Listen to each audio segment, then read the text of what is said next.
අපි ඉන්න තැනින් වෙනත් තැනකට වෙනත් ලෝකයකට වෙනත් මායිමකට වෙනත් දිශාවකට පියාඹන්න අධ්‍යාපනය තමයි අපිට තියෙන එකම ක්‍රමවේදය බොහෝ දෙනෙකුට. අද තියෙන සම්ප්‍රදායික අධ්‍යාපනය බොහෝ දුරටම සීමා වෙලා තියෙන්නේ එක්තරා ආකාරයකට කොටුවකට. විවිධ සීමාකාරී සාධක දරුවෙකුට ඇතුළු කරනවා. පාසල් බෑග් එකේ බරේ ඉඳලම විෂය නිර්දේශයේ තියෙන සංකීර්ණත්වය, ඒ විෂයන් වල තියෙන විභාග මානසිකත්වය ආදී වශයෙන් මේ කාරණා වලින් සම්ප්‍රදායික අධ්‍යාපනය බොහෝ දුරට කොටු කරපු සීමා කරපු අධ්‍යාපනයක් තමයි අපිට තියෙන්නේ. මේ අත්තටු කියන සංකල්පය ඊටාත්ම ගැළපෙනවා. මොකද අත්තටු වලින් සංකේතවත් කරන්නේ මේ අධ්‍යාපනය මේ සීමා වලින් එහාට අපි ගමන් කිරීම. නව අධ්‍යාපන ප්‍රතිසංස්කරණ වලදී අපි යෝජනා කරන ප්‍රධානම ක්‍රමයක් තමයි හැම දරුවෙක්ම Tamanට ආවේනික දක්ෂතාවයක් කුසලතාවයක් තියෙනවා කියන එක අපි විශ්වාස කරන එක.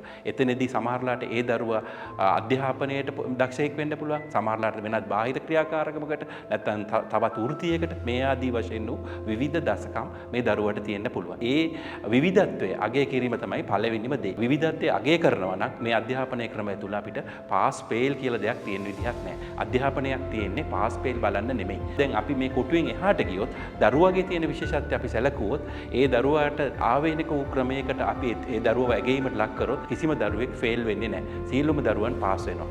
මේක තමයි මේ අධ්‍යාපන ක්‍රමයේ තියෙන ප්‍රධානම සාධකය. මේක තමයි ප්‍රධානම වෙනස. සාමාන්‍ය අධ්‍යාපන ක්‍රමයට අමතරව වෘත්ති අධ්‍යාපනයත් අපි මේකට හඳුන්වලා දෙනවා. ඒ ශාස්ත්‍ර වලින් යන දරුවන්ට ඒ පිළිබඳව ඉස්සරහට යන්න පාස් ෆේල් නොවි. දරුවෙක්ගේ ආසාව අනුව තමන් කරන ඕනෑම විෂයක් පිළිබඳව අර විෂය නිර්දේශයකට පමණක් සීමා නොවි මේ පිළිබඳ අධ්‍යයනය කරමින් තමන්ම ඒ පිළිබඳ විශේෂඥයෙක් වෙන්න, තමන්ට ආවේනික ක්‍රමයකට විශේෂඥයෙක් වෙන්න, පුදු ඉගෙන ගැනීමක් පමණක් නෙමෙයි තමන්ගේ ඇඟට වැදුණු තමන්ටම තමන් බවට පත් වෙන්න පුළුවන් අධ්‍යාපන ක්‍රමයක් ලබා දෙන්න තමයි අපි මේ නව අධ්‍යාපන ක්‍රමය මේ අත්තටුත් සමගම හඳුන්ලා දෙන්නේ. ඉතින් ඒක නිසා මේ පියාඹන්න දෙන්න මේ ඉඩහසර මම හිතන්නේ අත්තටුව වලින් ඉතාමත්ම හොඳින් සංකේතමත් වෙනවා.